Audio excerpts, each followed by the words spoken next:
Episode 98, the Destined Trader channel.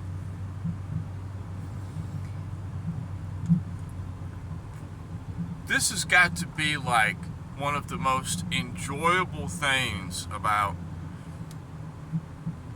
getting into taking control of your own finances, whether it be through investing or through trading or through education or through any mode of avenue you're trying to better yourself as a person financially, is that there's like this crazy, what do I call it? Like, there's this crazy after effect that happens, or this crazy, I can't think of the word to say, but this crazy thing that's not why you're getting into it, but it happens because of it, And it's one thing that even through all the losses and all the pain and heartache and suffering that you would think that trading has caused me, it has given me something that is like priceless and irreplaceable, and that is knowledge and experience of who I truly am as a person. And it's like, I won't, but I could completely stop trying to better myself financially right now. I could just say, forget it. I'm just going to keep doing what I kept doing for most of my life, which is not caring. And it's not going to make an effect because it's almost too late now, because I've experienced some things about myself, and I have to be grateful for that. This seems like a little bit of a strange rant today, but it's so easy to look at the positive and negative as just whether or not, the positive, I made money, the negative, I didn't make money, and that's it, cut and dry. I don't know what kind of experiences some of you might have had, but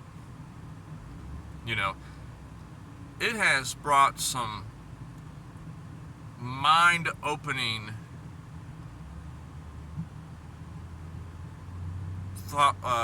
thoughts into myself on life in general. It's really opened up my mind and my perception of reality too on a lot of things. Because for so long, I'm still in the system, but for so long I was like the perfect candidate. I was like the perfect student of the system,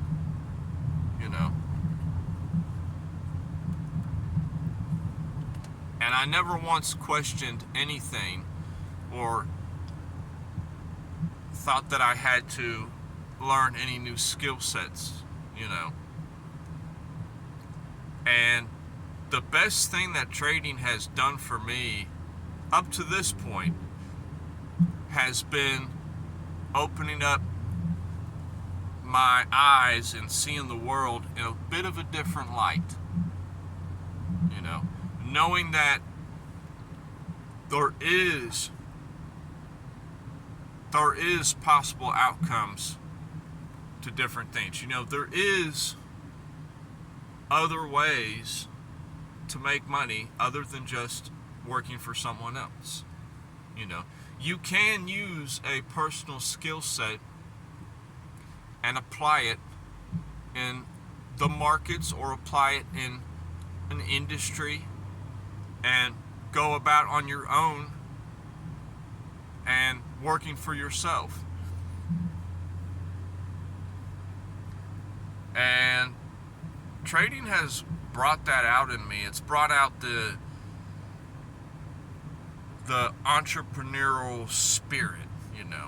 I apologize, my English is terrible. But, you know, it brought out that entrepreneur spirit in me. You know, on getting out and going after your own bread, so to speak.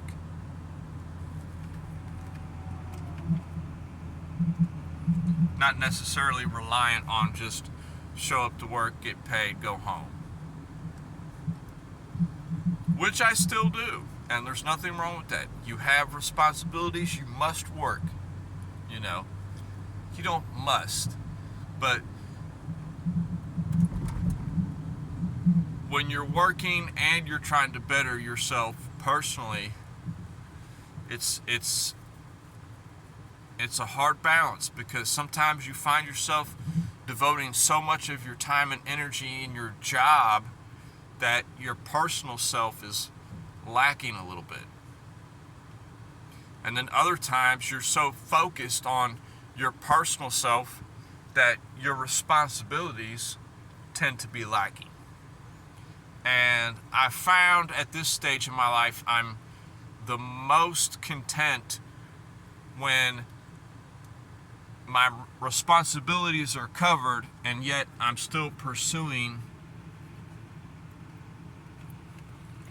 bettering myself as a person and learning new skill sets every day. And I just, it's beyond me. You can't go back in the past, but you know, a lot of people might be older than me and just be thinking, what have I done with my life? You know, I mean, don't be that guy. You know, don't be that person. You know, you have got to find a way to up your drive and ambition in yourself, like now. I know that sounds kind of like panic mode, you know, rush, you know, not necessarily on action, but, you know, on your thoughts and behavior. You know, we have to start pushing ourselves to take the next step up, you know. I've pursued being so comfortable and content for so long that I never developed a hunger or a drive to better myself.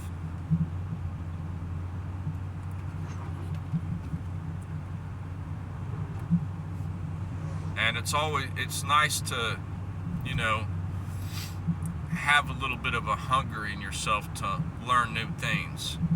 You know, I haven't been trading much lately. I've spent the majority of my free time doing a lot of research into different companies and different things I see, and looking into, you know, what could be potential investments. And I've come across a few. I've talked about a few on the channel that I personally thought about. And there's one that, you know, I kept doubting it. And, you know, the more I look into it and the more I say, you know, it's worth a little bit of my time to kind of delve into it. And I spent several hours this week looking into it. And I'm starting to enjoy the process of, you know, research. Now, you can't see everything. They're not going to tell you everything on the internet. You know, the internet is not all-knowing. You know, you're not going to have, all you have is what's posted. What's posted, what people are talking about.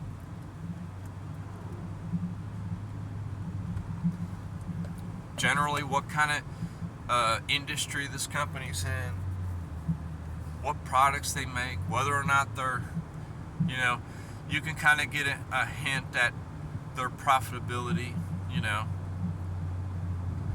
I always like to look. I learned a new thing too, and it'd be nice to have a pro stock trader kind of confirm this to me. But I've noticed that I'm starting to look at the assets that a particular company owns, because just because they have a couple bad months, or a couple bad quarters in their profitability factor, I mean, do they still own quite a lot, and whether or not that could be potential there. I've been looking at one, and it's been interesting.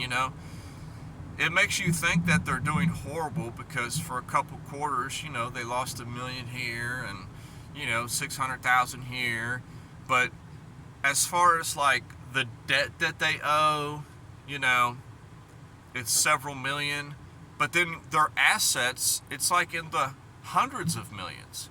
So, what that's kind of telling me is that, okay, this company, they're a big enough company, they have a lot,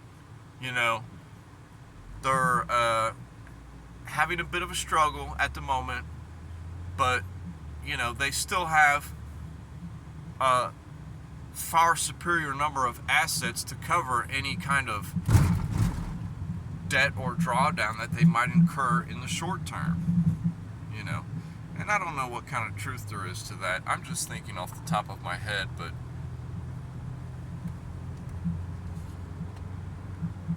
one company I've been looking at, they've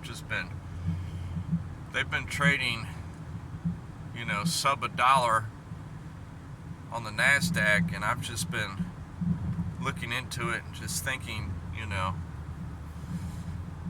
could, you never know. You never know what company is going to get taken off or adopted in a broader scale, but every time I see a news story on them, it seems like they just signed another deal with another business to run their company with them, or do a test product with them, or they signed a deal with this government to try and see if they can do this, and those kind of things interest me more per se than what the price is actually doing at the moment. And I enjoy looking into different companies and things, but that's kind of all I had on my mind for today, was just, your thought processes on your research. I enjoy looking into things and trying to use my life experience in the market to read between the lines, so to speak. And it will be interesting to see what pans out. But peace and love. I love everybody, and I will talk to everybody later.